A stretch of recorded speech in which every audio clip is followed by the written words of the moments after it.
بسم اللہ الرحمن الرحیم، السلام علیکم ورحمۃ اللہ وبرکاتہ، اللہم صلی علی محمد وعلی محمد، رب اشرح لی صدری ویسر لی امری واحلل عقدۃ من لسانی یفقہوا قولی، آمین۔ خواتین حضرات، آپ دیکھ رہے کتب آن لائن اور میں ہوں بلال کتب، اور آج کا دن جو ہوتا ہے وہ مبارک دن ہے۔ ظاہر ہے دنوں کو دنوں کے اوپر فضیلت ہے، اور آج کا دن جو ہم منسوب کرتے ہیں وہ اللہ تعالیٰ کے ساتھ کرتے ہیں، جیسے ہم پیر کا دن جو ہے وہ نبی پاک صلی اللہ علیہ وسلم کے ساتھ کرتے ہیں، جمعرات کا دن جو ہے وہ ہم جبرائیل علیہ السلام کے ساتھ کرتے ہیں۔ اس لیے شب جمعہ جب کہتے ہیں تو اس کے اوپر بہت سی روایتیں اور کہانیاں، کون سی صحیح ہے غلط ہے میں اس بحث میں نہیں پڑھ رہا، لیکن آج کا دن کیونکہ برکت والا ہوتا ہے تو ہم بھی اس میں ہدیہ یہ کرتے ہیں کہ آپ کے ساتھ لائیو کالز لیتے ہیں، ہمارے ٹیلی فون نمبر آپ کے سامنے چل رہا ہوتا ہے، اور آپ کے لیے ہدیتاً ایک انتہائی محترم ہستی ہمارے ساتھ ہمیشہ موجود ہوتی ہے جو کہ آپ کو طب کا مشورہ دیتی ہے۔ اس طب میں ہم نے کوشش کی ہے کہ ہر طرح کے طبیب جو پاکستان میں ہوں، وہ میڈیکل فیلڈ سے بھی ہو سکتے ہیں، وہ نیچروپیتھی سے بھی ہو سکتے ہیں، وہ حکمت سے بھی ہو سکتے ہیں، بہت سے لوگ کہتے ہیں کہ ہم طب نبوی پریکٹس کرتے ہیں، وہ بھی ہو سکتے ہیں، اور پھر گریک مائتھولوجی کے ساتھ لوگ بہت سے جو ہیں گریک میڈیسن کے ساتھ جو ہیں وہ بھی علاج کرتے ہیں، سب کو آپ کی خدمت میں پیش کرتے ہیں۔ آج پہلی دفعہ ہمارے پاس تشریف لائی ہیں ڈاکٹر کنزہ آفتاب۔ السلام علیکم ڈاکٹر صاحب، خیریت سے ہیں آپ؟ وعلیکم السلام، بالکل ٹھیک ٹھاک الحمدللہ۔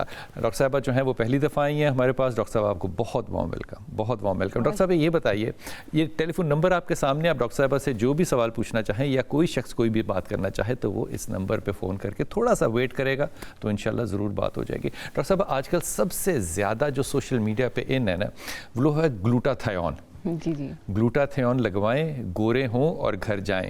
یہ گلوٹاتھیون وہ ہے جو کہ لیور خود پروڈیوس کرتا ہے، ایسا ہی ہے؟ ایسے ہی ہے۔ تو یہ گلوٹاتھیون بہت سے لوگ کہتے ہیں کہ ایف ڈی اپروو نہیں ہے، یہ ڈینجرس بھی ہے، لیکن جب گلوٹاتھیون کی کٹ دیکھیں تو اس میں وائٹامنس بھی بہت سے ہیں جی، اور وہ انرجی بھی ظاہر دیتے ہوں گے، تو یہ کہاں کس حد تک گورا کر دیتا ہے یا کس حد تک سیف ہے؟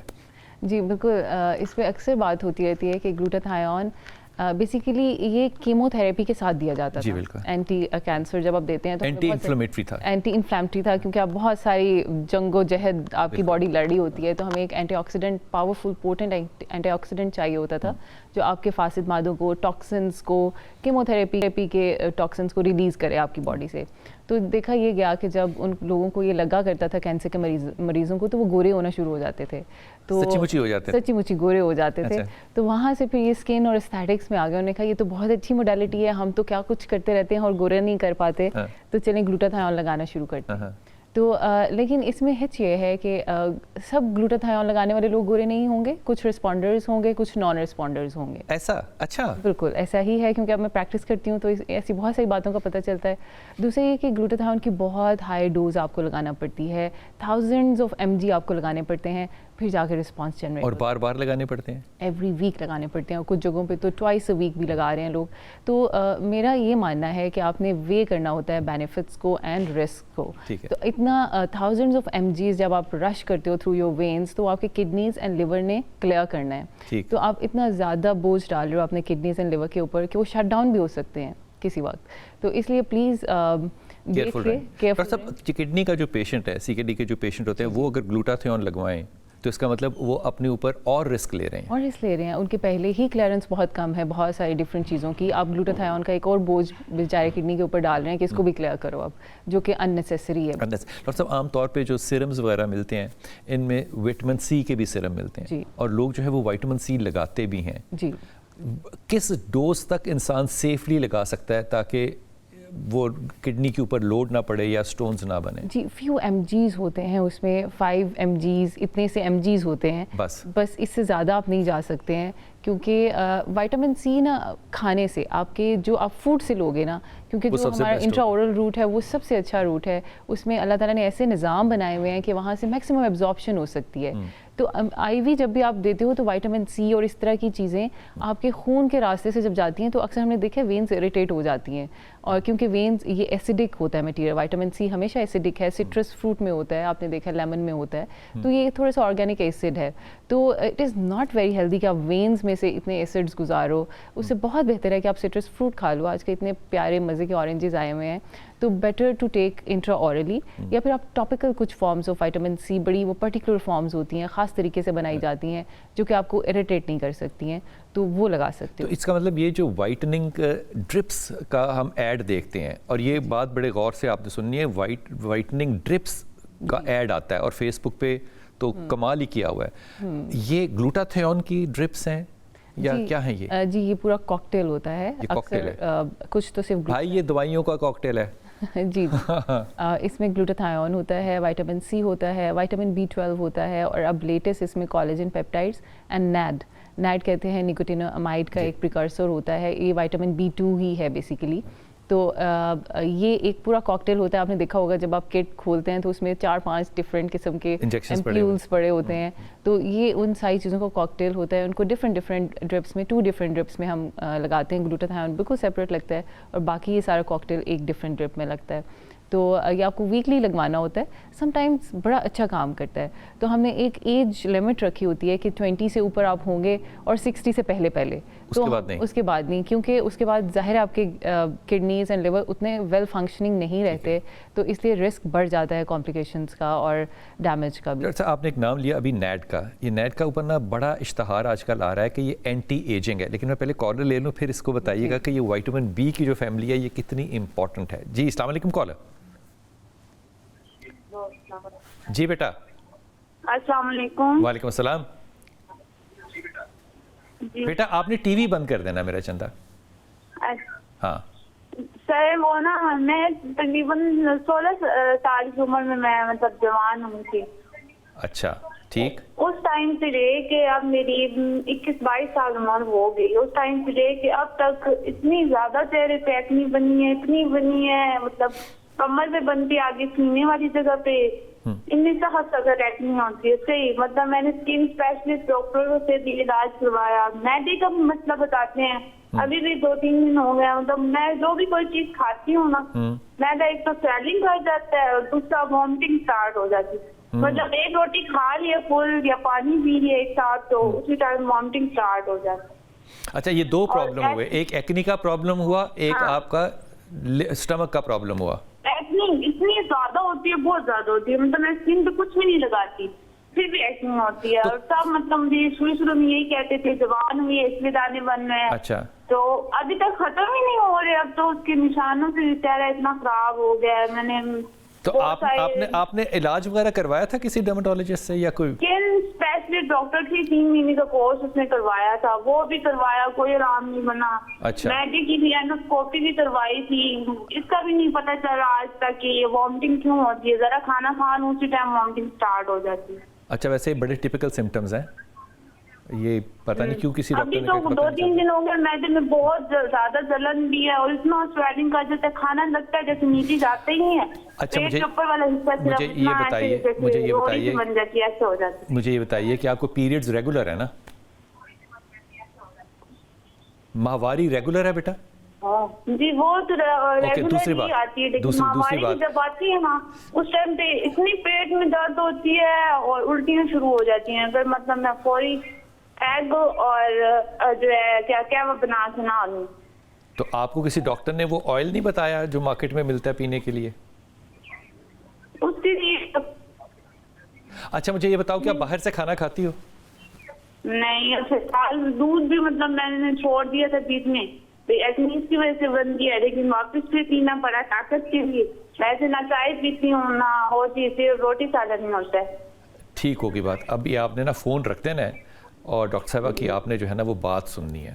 بات 2-3 سوال آپ کے سامنے, ایک تو اسٹمک کا ہے, اسکن کا ہے. اسکن سے شروع کر لیتے ہیں کیونکہ یہ 2 ڈفرینٹ کیٹیگریز ہیں اور اتنی ڈفرینٹ بھی نہیں ہے کیونکہ اٹ از انٹرکنیکٹڈ. بالکل. تو ہم اسکن سے شروع کر لیتے ہیں. دیکھیں جب بھی پیوبرٹی میں یا ایڈولسنس ہٹ کرتے ہیں بچے تو 80% پاپولیشن کو ایکنی اسٹارٹ ہوتی ہے. یہ ایک نارمل فینومینا ہے کہ آپ کے اینڈروجنس اور سیبم پروڈکشن زیادہ ہوتی ہے اسکن میں, تو پورز کلاگ ہوتے ہیں, ہارمونل امبیلنسز تھوڑے سے انیشیل ایئرس میں ہوتے ہیں تو ایکنی آتی ہے. تو ایکنی کی ایک ڈیوریشن ہے, جن کی ایکنی پرون اسکن ہے یا آئلی اسکن ہے تو it's gonna take like 10 years تک رہے گی آلموسٹ ایکنی.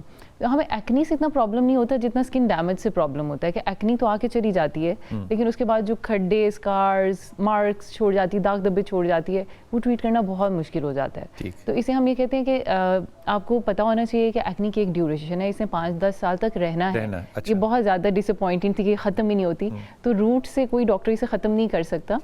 جو بھی کورس کراتے ہیں 3 سے 4 مہینے کا, اس سے آپ کو 1 سے 1.5 سال کا گیپ مل جاتا ہے کہ تھوڑا سا آپ ایکنی فری ریمیشن میں رہتے ہیں. لیکن اس کے بعد جب بھی ایپیسوڈ آئے گا تو آپ کو وہ کورس ریپیٹ کرنا ہوگا تاکہ آپ کے اسکن کے ڈیمیج کو ہم بچا سکیں, روک سکیں. تو ایک تو یہ بہت ضروری ہے, وہ کورس شاید ان کو دوبارہ ریپیٹ کرنا ہوگا, اور اس میں کچھ کیپسولز ہوتے ہیں, کچھ کھانے والی دوائیاں, اینٹی بایوٹکس سے ہم شروع کرتے ہیں, لیکن وہ پرسکرپشن کے بغیر ہم بتا نہیں سکتے کہ اس طرح سے مس مینج ہو جاتا ہے پیشنٹ. دوسرا یہ کہ ہمیشہ آئل کنٹرول آپ کا کلینزر ہونا چاہیے, کلینزر ضرور آپ کے پاس ایسا فیس واش ہونا چاہیے جو آئل کنٹرول ہو, جس میں سیلیسیلک ایسڈ 2% ہو, جس سے آپ کے پورز انکلاگ ہوتے رہتے ہیں. سیبم کنٹرول, اور روز صاف کرنا ہے, روز صاف کرنا ہے, صبح شام صاف کرنا ہے, کیونکہ جن بچوں کو ایکنی ہوتی ہے وہ جب صبح اٹھتے ہیں تو ایک آئل کی ایک لیئر آئی ہوتی ہے, اس کو کلیئر کرنا بہت ضروری ہے. پھر اسی طرح رات کو سونے سے پہلے اسی ڈسٹ, ڈیبری, بیکٹیریا کو کلیئر کرنا سیلیسیلک ایسڈ والے کلینزر سے بہت ضروری ہے. ایک یہ ہو گیا. دوسرا کچھ اینٹی بایوٹک ہوتی ہے جیسے کلینڈامائسین 1%, اس کے لوشنز اویلیبل ہوتے ہیں, وہ آپ مارننگ میں لگا سکتے ہیں, اوپر لگا سکتے ہیں. اڈیپلین ہوتی ہے, وہ رات کو لگائیں. اچھا, اس کو ریلیجیسلی لگانا پڑتا ہے. 3 اسکن سائیکلز آپ کو چاہیے اسکن کو سوچ کرنے کے لیے یا سیبم کنٹرول کرنے کے لیے, ایکنی کو روکنے کے لیے. 3 اسکن سائیکلز کا مطلب ہے 3 ماہ. تو آپ 3 ماہ ٹاپیکل میڈیکیشنز کرتے رہو گے, ایکسکیوز می, اور اپنا salicylic acid face wash use کرتے رہو گے تو بہت کنٹرول ہو جاتی ہے ایکنی, اور کافی سارے آپ کے داغ. یہ صرف فیس پر ہی آتی ہے جیسے کہہ رہی ہے کہ سینے پہ بھی آ جاتی ہے ایکنی؟ جی بالکل, ایکنی کے بہت سارے ایریاز ہیں. ایکنی آپ کی بیک ایکنی کمر پہ بھی آ جاتی ہے, چیسٹ پہ بھی آ سکتی ہے, ایون تھائی ایکنی بھی ہوتی ہے, بٹ ایکنی بھی ہوتی ہے, اور یہ آرمز کے اپر ایریا میں بھی ایکنی آ جاتی ہے.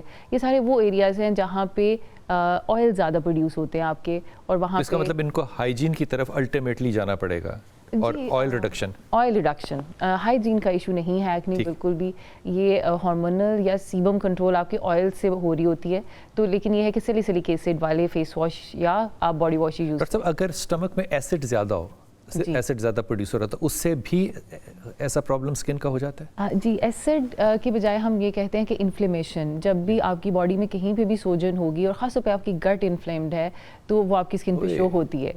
تو یہ ایک, اس کو ہم نیوروکیوٹینیس ایکسس کہتے ہیں. ہم بلکہ بوڑھوں سے بھی یہی سنا ہے کہ گٹ آپ کا دوسرا برین ہوتی ہے, دماغ. گٹ برین کنیکشن بڑا امپورٹنٹ, بہت, یہ اس کا بہت کنیکشن ہے, اور اس طرح گٹ کا اسکن کے ساتھ بہت کنیکشن ہے. تو گٹ جب بھی انفلیمڈ ہوگی, وہی انفلیمیشن داغ دبوں محاسوں کی صورت میں, کہ یہ جو ہوتی ہے ایکنی کی صورت میں آپ کے فیس پہ آتی ہے. تو پہلے تو ہم اس بات کو نہیں مانتے تھے, لیکن ابھی لیٹسٹ ریسرچ یہ کہتی ہے. تو اس کا مطلب اس پیشنٹ کو قبض بھی نہیں ہونا چاہیے, جی, اور جیسے گیسٹرائٹس کے سمپٹمز آ رہے ہیں, سمپٹم نہیں ہونے چاہیے, اور یہ سمپٹم نہیں ہونے چاہیے. گرڈ ہے, موسٹ پرابلی ان کو ریفلکس آتا ہے, جیسے یہ کھانا کھاتے ہیں ریفلکس ہوتا ہے. اور دوسرا اینڈوسکوپی بھی ان کی ہو چکی ہے, تو موسٹ پرابلی انہوں نے السرز فائنڈ آؤٹ کرنے کی کوشش کی ہے, پتہ نہیں وہ اس میں کامیاب ہوئے ہیں یا نہیں ہوئے, لیکن ان کو پھر بھی ان کو PPIs جو ہیں, یعنی کہ اومیپرازول کی فارم میں کچھ نہ کچھ ریگولر بیسس پہ لینا ہوگا تاکہ گیسٹرائٹس کے سمپٹم سیٹل رہیں. اس کے لیے میرے پیارے بچے, جو ٹوٹکا ہے نا ایک بڑا آسان قسم کا, وہ یہ کہ آپ کھانے سے پہلے نا ایپل سڈرا جو ہے نا, اس کا 1 ٹیبل اسپون ڈال کے پانی میں نا گلاس میں اسٹرا کے ساتھ پیو. اس کو ویسے نہیں, اس لیے نہیں پینا کیونکہ ایپل سڈرا جو ایسیڈک ہے نا, تو وہ دانتوں کی چمک کو خراب کر دے گا, ایک بات. دوسری بات, گلوٹن نہیں کھانا. گلوٹن کس میں ہوتا ہے؟ آٹے میں. جو چیز چپکنے والی ہوتی, گلوٹن چھوڑ دو گے, اس سے گٹ کو بہت زیادہ سہولت ملے گی. تیسری چیز یہ کہ آپ نے ہلدی آپ کھانے میں ڈالتے ہو نا, ہلدی کو تھوڑا سا زیادہ کر دو, ورنہ آج کل ہلدی کے نا کیپسولز بھی ملتے ہیں, لیکن ہلدی جب آپ نے کھانی ہے نا تو وہ سینیمن کے ساتھ کھانی ہے تاکہ باڈی کے اندر انفلیمیشن کم ہو. بہت سی ریسرچز ایسی ہیں جو کہ اس چیز کو بڑا پروموٹ کرتی ہیں کہ آپ کو ایک لمٹ تک 500 mg سے زیادہ نہیں, آپ کو ایک کیپسول پر ڈے سے زیادہ نہیں لینا, لیکن سینیمن کے ساتھ لیں گے تو وہ زیادہ ریٹینیبلٹی ہے. اس کو کر کے دیکھو. اور یہ جو میں نے آپ کو کہا ایپل سڈرا والا, یہ بڑا افیکٹو ہے, کیونکہ میں یہ کرتا ہوں, اس لیے میں آپ کو کہہ رہا ہوں تجربے میں, کہ اس سے جو ڈائبٹک پیشنٹس ہیں ان کو بھی بہت فائدہ ہوتا ہے اگر وہ یہ کریں. لیکن یہ کرنا ظاہر ایک محنت ہے, آپ اگر ٹریول وغیرہ کر رہے ہیں تو نہیں کر سکتے, لیکن ریگولرلی آپ کو یہ کرنا چاہیے. جی السلام علیکم بیٹا. وعلیکم السلام. جی میرا بیٹا. جی بیٹا حکم. وہ میں نے اپنی ایکنی کے بارے میں پوچھنا ہے. مجھے نا ایکنی بہت زیادہ ہے دانتوں پہ, کبھی کم ہو جاتی ہے کبھی زیادہ, بالکل نہیں ختم ہوتی. کتنی عمر ہے آپ کی؟ 30 سال ہے عمر. اچھا, ابھی تک ایکنی ہے. کب شروع ہوئی تھی؟ مجھے کب شروع ہوئی تھی؟ کافی پہلے شروع ہوئی تھی, تقریباً 20 سال تو ہو گئے ہوں گے, یا 18 سال. 18-20 سال سے. اچھا یہ بتائیے کہ آپ باہر جاتی ہیں, دھوپ ووپ میں جاتی ہیں؟ نہیں, گھر پہ رہتی ہیں. باہر کے کھانے کھاتی ہیں؟ نہیں, بہت کم, مطلب گھر پہ بنتے ہیں. جی ٹھیک ہوگی بات. کوئی ڈاکٹر صاحب بات پوچھنی ہے اس سے؟ جی آپ کا ویٹ گین تو نہیں ہو رہا؟ ہاں جی ویٹ میرا مطلب 5 کلو بڑھ گیا, پہلے 55 تھا اب 60 ہو گیا. ٹھیک ہے, آپ کے سر سے بال گر رہے ہیں؟ جی جی بالکل, میرے سر سے بال گرنا سٹارٹ ہو گیا تقریباً کوئی سال سے, کافی کبھی صحیح ہو رہا رک جاتے ہیں اب, لیکن اب زیادہ گر رہے ہیں بال, ابھی زیادہ گر رہے ہیں. ٹھیک ہے, اور سائیکلز آپ کی ماہواری ریگولر ہے؟ نہیں. ٹھیک ہے, ارریگولر ہوگی, تو ہمیں سارے سمٹمز مل گئے, ہارمونل امبیلنس. شکر کرو سدرا اس وقت کوئی عامل نہیں بیٹھا ہوا, عامل بیٹھا ہوتا نا اس نے کہنا تھا یہ جادو ہے, یہ جن ہے, اس کا تم نے صدقہ نکالنا ہے, ایک بیل کی قربانی دیکھے, تم نے ٹی وی پہ سننا ہے ڈاکٹر صاحب کا جواب, اور فون جو ہے وہ بند کر دینا ہے تاکہ اگلا کالر آ سکے. ڈاکٹر صاحب جی بالکل, ہمیں سارے سمٹمز مل گئے, کیونکہ ایکنی ایک کی ڈیوریشن اتنی نہیں ہوتی ہے, جو ایڈولسنس کے بعد ایکنی آتی ہے وہ اتنے لمبا عرصہ نہیں رہتی. 30s میں جب بھی ایکنی آتی ہے اس کو ہم ایڈلٹ ایکنی کہتے ہیں. Adult acne most probably hormonal imbalance کے ساتھ ریلیٹڈ ہوتی ہے, جو کہ وہ بتا بھی رہی ہیں, وہ بتا دی, ان کے سارے سمٹمز اس میں ہیں. تو اس میں سدرا کو سب سے پہلے ویٹ ریڈکشن کی ضرورت ہے, کیونکہ جیسے آپ ویٹ گین شروع کرتے ہو آپ کی ایبڈومینل فیٹس بڑھنا شروع ہوتی ہیں, تو آپ کے ہارمون امبیلنس ہونا شروع ہو جاتے ہیں. فیمیل ہارمونس خاص طور پہ FSH LH کی ریشو بگڑ جاتی ہے, جسے آپ PCOS پری میچور PCOS میں بھی جا سکتے ہو, اور پھر الٹیمیٹلی فل فلیج PCOS یعنی کہ ہارمونل امبیلنس ٹوٹل. تو سب سے پہلے اس کا گھر سے علاج شروع ہوتا ہے کہ آپ 30 منٹ کی واک کریں, واک رن واک کریں, جس میں آپ کی دل کی دھڑکن تھوڑی تیز ہو, پسینہ آئے, تاکہ آپ کا ویٹ بھی ریڈیوس ہو, آپ کے میٹابولک سارے جو سمٹمز یا آپ سنڈروم کی طرف جا رہے ہو, میٹابولک سنڈروم میں آگے دیکھیں ڈائبٹیز ہے, انسولین ریزسٹنس ہے, اس کے بعد ہائپر ٹینشن, ہائپر کولیسٹرولیمیا, وہ ایک لمبی لسٹ شروع ہو جائے گی اگر ہم ویٹ کو کنٹرول نہیں کرتے ابھی. تو ابھی ہمیں صرف ایکنی اور ہیئر فال. ڈاکٹر صاحب یہ ہارمونز کا اگر پرابلم ہے تو یہ گائنیکالوجسٹ کے پاس جائیں گی, کیا کریں؟ جی بالکل, گائنیکالوجسٹ سے ملیں, وہ ان کو کچھ ٹیسٹ پرسکرائب کریں گی, وہ ٹیسٹ انویسٹیگیشنز ہوں گی پوری, پھر اس کے اکارڈنگلی کچھ ٹریٹمنٹس ہیں, اور کچھ نان ہارمونل ٹریٹمنٹس بھی اب آ چکے ہیں, بہت لیٹسٹ ریسرچ ہے. لیکن اب اس کا علاج گھر سے ہی شروع ہوتا ہے, ویٹ ریڈکشن سے شروع ہوتا ہے. ہمیشہ گائنیکالوجسٹ پہ آپ کو یہی مشورہ دیں گے کہ اپنی فائن شوگرز چھوڑ دیں, فائن کاربس چھوڑ دیں, ہائی پروٹین ڈائٹ لیں, واک کریں, ایکسرسائز کریں, ویٹ ریڈکشن کریں, اس کے بعد پھر دوائیوں کی باری. لیکن ڈاکٹر صاحب اگر ہائی پروٹین ڈائٹ لیتے ہیں خاص طور پہ 30+ کے ایج میں, تو وہ پھر کڈنیز پہ بھی تو افیکٹ کرے گا؟ دیکھیں اگر تو آپ کی کڈنیز نارمل فنکشننگ ہے پھر کر سکتے ہیں, پھر آپ لے سکتے ہیں بالکل. وہ تو ان لوگوں کے لیے جن کو CKD یا کرونک کڈنی ڈیزیز ہے, وہ لوگ, ان لوگوں کی پروٹین تھوڑی پروپورشنیٹ ہوتی ہے, لیکن ان کو بھی لینا بہت ضروری ہے, کیونکہ آپ کے مسل میس ہونا چاہیے. جی مسل میس تو لانجیوٹی ہے, آپ کی ہیلدی لائف اسپین کی جو ذمہ داری ہے وہ آپ کے مسل میس کے اوپر ہے, تو وہ ہونا بہت ضروری ہے. تو سدرا سب سے پہلے تو آپ گائنیکالوجسٹ کے پاس جاؤ, اور اس سے پہلے جانے سے پہلے وہ جو عام طور پہ, اس پہ میری ماں بھی شامل تھی ہمیشہ سے, وہ کہتی تھی میں کھاندی کچھ نہیں, پتہ نہیں وزن کے میں بڑھ جاتا, اور نہیں, کھانے سے ہی وزن بڑھتا ہے. وہ آپ نے کھانے کو بھی پورشن میں کم کنٹرول کرنا ہے, اور دوسری بات آپ نے جو ایکسرسائز ڈاکٹر صاحب نے بتایا یہ اتنا امپورٹنٹ ہے کہ میں آپ کو کیا بتاؤں. 30 منٹ آپ نے چلنا بھی ہے تیز, اور تھوڑا سا بھاگنا بھی. اگر آپ بھاگ نہیں سکتی تو کم از کم تیز ضرور چلیں. وہ عام طور پہ ہمارے گھر کی خواتین جو ہوتی ہیں نا, وہ گھر میں کام کر کے تھک جاتی ہیں, وہ ایکسرسائز میں شامل نہیں ہے ڈاکٹر صاحب, وہ فٹیگ ہے, وہ گھر کا فٹیگ ہے, اور ایکسرسائز آپ کو 30 منٹ کرنی ہے. گجرانوالہ سے کالر ہے جی, السلام علیکم. کالر جی وعلیکم السلام جناب, کیا حال ہے؟ اللہ کا شکر, آپ کیسے ہیں جناب؟ خیریت سے ہیں؟ الحمدللہ الحمدللہ. بارش ہوئی ہے گجرانوالہ میں کہ نہیں؟ جی الحمدللہ. ونڈرفل. جی بلال بھائی, میرا نا مسئلہ یہ ہے, میرے نا قبر کے پیچھے ایک گلٹی ہے, رسولی کہہ لیں گے, گلٹی کہہ لیں, کافی دیر سے 2-4 سال ہو گئے ہیں. کبھی ختم ہو جاتی ہے, کبھی پھر آ جاتی ہے. اچھا اچھا اچھا اچھا اچھا اچھا. یہ سینٹرل لائن جو کمر کی ہے اس کے رائٹ لیفٹ پر ہے کہ اس کے اوپر ہے؟ اس کے بالکل سینٹر, بالکل ادھر ہی ہے. ادھر ہی ہے. کمر کے نچلے حصے میں ہے؟ کمر کے نچلے حصے میں یا اوپر کے حصے میں؟ اوپر اوپر اوپر, گردن کے بالکل قریب ہے. گردن کے بالکل. یہ آ بھی جاتی ہے اور چلی بھی جاتی ہے؟ چلے بھی جاتی ہے. اس کو دبانے سے پین ہوتا ہے؟ نہیں, کوئی نہیں ہوتا. کوئی پین نہیں ہوتا. کوئی ڈاکٹر صاحب بات پوچھیں. اچھا, اس میں کبھی کبھی کبھار سوجن ہو جاتی ہے, ریڈنس ہو جاتی ہے, درد ہوتا ہے کبھی کبھار؟ جی نہیں ڈاکٹر صاحب, کچھ بھی نہیں ہوتا. تھوڑا تھوڑا اگر زیادہ اس کو دباتے ہیں نا تو پانی سا بھی نکلتا ہے تھوڑا سا. اچھا ٹھیک. اس کا مطلب اس کا منہ بنا ہوتا ہے؟ اس کا منہ ہے, اس میں سوراخ ہے, ہلکا سا چھوٹا سا سوراخ ہے پھر اس میں, اس کا مطلب؟ جی بالکل ہے, بالکل ہے. سینٹر میں ایک سوراخ ہوگا. جی جی بالکل. یہ اوکے. سب سے بڑی مصیبت تو یہ ہے کہ وہ پیچھے میں دیکھ بھی نہیں سکتا خود ہے. یہ بھی مسئلہ ہے. لیکن سمپٹمز بڑے. یہ انفیکشن ہے پھر؟ نہیں جی, یہ پائلوسیبیشس سسٹ ہم اس کو کہتے ہیں. یہ ایک سسٹ ہے جو کہ بینائن ہے بالکل, اس کا کوئی نقصان نہیں ہے. فیٹ ہے, فیٹ بھی نہیں کہیں گے, یہ ایک سسٹ بن جاتی ہے آپ کے ہیئر فالیکل کے اراؤنڈ. تو اس کو اس لیے اس کو pilo means hair, sebaceous means sebaceous gland, کیونکہ آپ کا ہیئر جو ہے نا وہ سیبیشیس گلینڈ میں سے نکل رہا ہوتا ہے, تو وہاں پہ ایک سسٹ بن جاتی ہے, اور وہ کبھی اس انفیکٹ ہو جائے گی تو تھوڑی بڑی ہو جائے گی, اور اس میں جو بھی وہاں سے اسکن گر کے اس کے اندر اکٹھا ہونا شروع ہو جاتی ہے, کیراٹن سارا, تو وہ کبھی پھول جاتی ہے, کبھی چھوٹی ہو جاتی ہے. جب یہ نہ ہو ان کو جی تو اس وقت کیا احتیاط کریں؟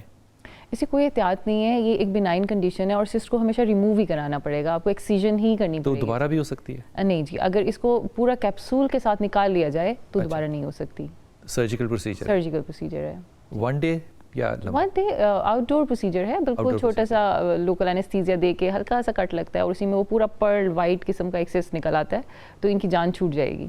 تو بھائی جان اب آپ نے جانا ہے, اور میرا ذاتی مشورہ تو یہ ہے کہ یہ جتنے بھی کام کروانے ہوتے ہیں نا جو او پی ڈی وغیرہ میں, ہم بہت زیادہ کرٹیسائز کرتے ہیں, لیکن سرکاری ہسپتال جو ہے نا وہ اس معاملے میں بڑے اچھے ہیں. گجرانوالہ کے اندر, لاہور میں بھی بہت اچھے ہیں, کیونکہ مجھے کان کے پیچھے ایک دفعہ ایکسسٹ ہو گئی, تو میرا اچھا دوست تھا, تو میں اس کے پاس گیا. یقین کریے کہ جتنا اچھا نظام ہے ہمارے ہسپتالوں میں وہ باہر کے ملکوں میں نہیں ہے. آپ واک ان جاتے ہیں اور کروا لیتے ہیں, لیکن لوڈ اتنا زیادہ ہے وہاں پہ او پی ڈیز میں اور ایمرجنسیز میں کہ لوگ پھر اس سے تھوڑا سا گھبراتے ہیں. لیکن سرجری کرا دیں گے میرا بھائی تو بہت اچھا ہوگا, ورنہ یہ کیونکہ کینسرس نہیں ہے تو آپ بھی خوش رہیں اور سسٹ کو بھی خوش رہنے دیں. ایک لیں گے جناب چھوٹا سا وقفہ, ڈاکٹر کنزا آفتاب ہمارے ساتھ ہیں, اور ابھی لیں گے جناب کال, وقفے پہ نہیں جائیں گے. جی کالر السلام علیکم. جی وعلیکم السلام. کہاں سے بات کر رہے ہو؟ جی میں براکو اسلام آباد سے بات کر رہا ہوں. جناب علی حکم. سر یہ چہرے میں رنکل ہیں ماتھے پہ, اور یہ آنکھوں کے 37. تو رنکلس تو آنے ہیں نا یار, لیکن دھوپ میں تو نہیں جاتے, یہ بتاؤ. دھوپ میں اتنے زیادہ نہیں ہوتے, کم ہی ہوتے ہیں. دھوپ سیکتے ہو بیٹھ کے باہر؟ جی دھوپ سیکتے ہو, پہلی بات تو یہ, وہ ذرا کنٹرولڈ دھوپ لینی ہوتی ہے. موئسچرائزر وغیرہ لگاتے ہو؟ نہیں کچھ بھی نہیں لگاتے چہرے پہ. شاباش ہے یار, ویری گڈ, ٹھیک ہے. سن بلاک بھی نہیں لگاتے خیر سے؟ نہیں ویسے تو کبھی سردی میں خشکی کی نہیں لگاتے ایسے لوشن وغیرہ. ٹھیک ہے تو ویلکم ٹو دا کلب. مجھے بھی ہمیشہ ڈاکٹر کہتے ہیں کہ ذرا سن بلاک لگانا بڑا مشکل کام ہوتا ہے یار, اور وہ اس کو کئی دفعہ لگانا پڑتا ہے. تو موئسچرائزر لگانا بڑا امپورٹنٹ ہے, لیکن وہ ایک نیچرل فیکلٹی تو ہے نا کہ وہ رنکلز آنے ہیں.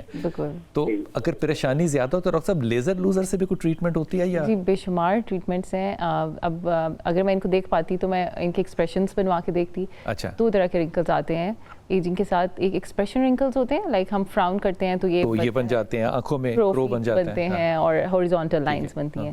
تو ان کو تو بوٹاکس سے بڑے اچھے سے ایمیکیبلی ہم ٹریٹ کر لیتے ہیں, اور لیکن وہ پھر آپ کو 6 مہینے سال بعد ریپیٹ کرنا ہوتا ہے. سر پی آر پی بھی اس کے لیے P R P fine lines پہ کام کرتا ہے. ایسی لائنز جو ایکسپریشن کے ساتھ نہیں آ رہی, ویسے ہی آپ کی اسکن سے کولیجن جا رہا ہے اور فائن لائنز بننا شروع ہو گئی ہیں, اسکن کا ٹیکسچر تھوڑا سا خراب ہو گیا ہے یا اسکن سیگ کرنا شروع ہو گئی ہے, تو پھر اس میں ہم پی آر پی, مائکرو نیڈلنگز یا اسکن بوسٹرز کا سہارا لیتے ہیں. اس میں بہت ساری ریجوینیٹنگ لیزرز ہیں, الٹرا ساؤنڈ والی ٹیکنالوجیز ہیں, ہائیفو, میفو. ان سے فرق پڑتا ہے؟ سے بہت زیادہ فرق پڑتا ہے. یہ پرماننٹ ہیں یا ٹیمپرری ہیں؟ جی ایستھیٹکس میں کچھ بھی پرماننٹ نہیں ہے, کیونکہ ہم خود بھی پرماننٹ نہیں ہیں, تو ہم ایج کر رہے ہیں ڈیلی بیسس پہ, تو ہمیں جو بھی کرنا ہے مینٹیننس کے ساتھ کرنا ہے.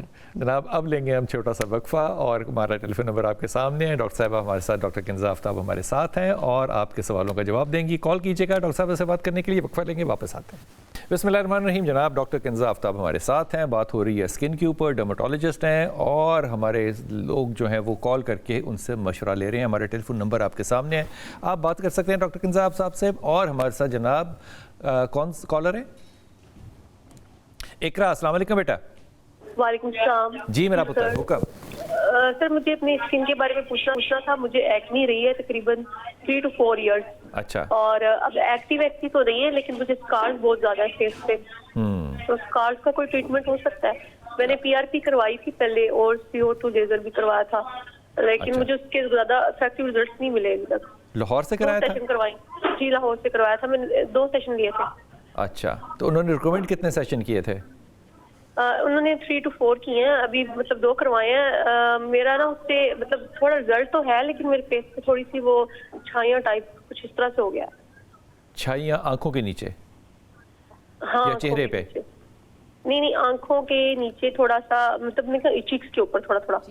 اوکے اوکے, کوئی بات پوچھنی ہے ڈاکٹر صاحب؟ جی نہیں, میں سمجھ گئی. اوکے بیٹا فون رکھ دو اور ڈاکٹر صاحب کی بات جو ہے وہ ٹیلی ویژن پہ سنیے گا. اچھا جی, بالکل CO2 لیزر کا یہ بہت کامن سائیڈ افیکٹ ہے جو میں بہت ڈیلی بیسس پہ دیکھتی ہوں. CO2 لیزر تھوڑا سا اگریسو لیزر ہے اور اس پہ میں ہمیشہ ایجوکیٹ کرتی رہتی ہوں کہ PRP is a very good option. اسکارنگ کی ڈفرینٹ ٹائپس ہوتی ہیں.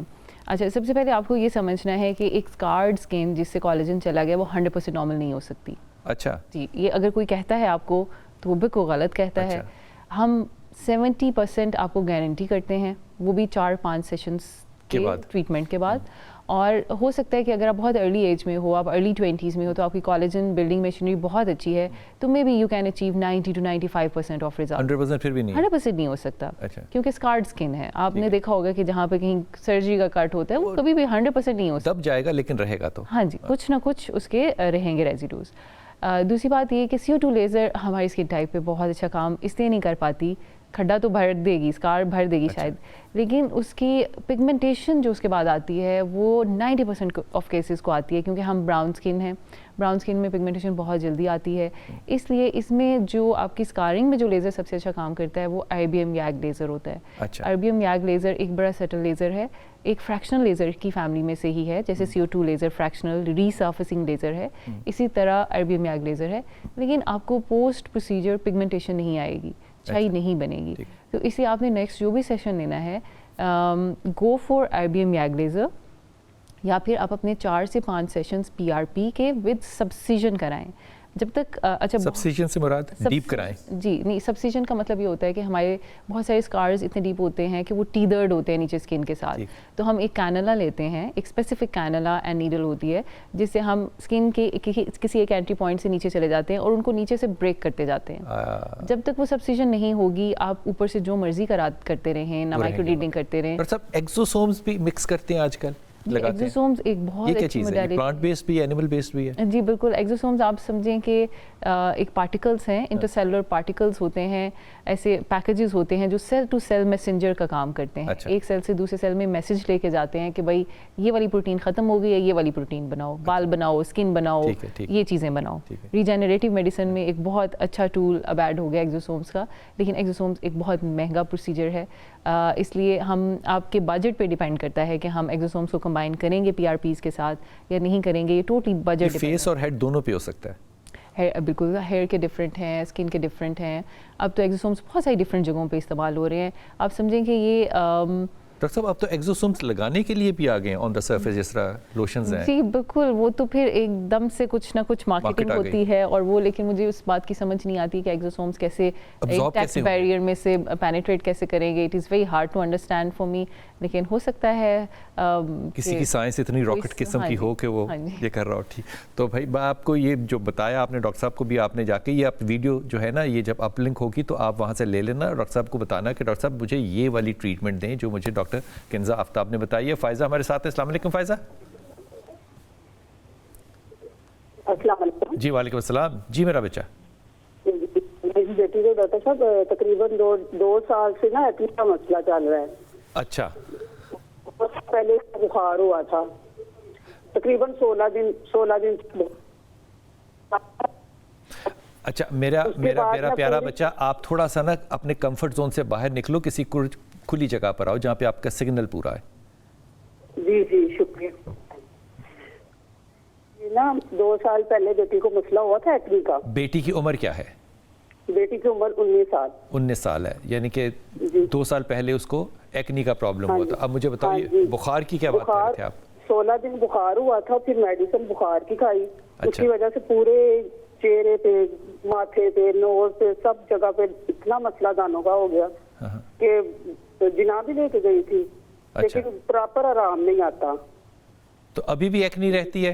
ایسے ہی رہتا ہے مسئلہ, کوئی چیز گرم کھا لے یا ویسے کوئی چیز کچھ بھی کھا لے, میڈیسن کھا لے تو مسئلہ ہو جاتا ہے. تو آپ نے جو 16 دن والا بخار تھا وہ اینٹی بائیوٹکس دیے تھے یا؟ یہ نہیں مجھے اب آئیڈیا نہیں ہے, اینٹی بائیوٹک دیا تھا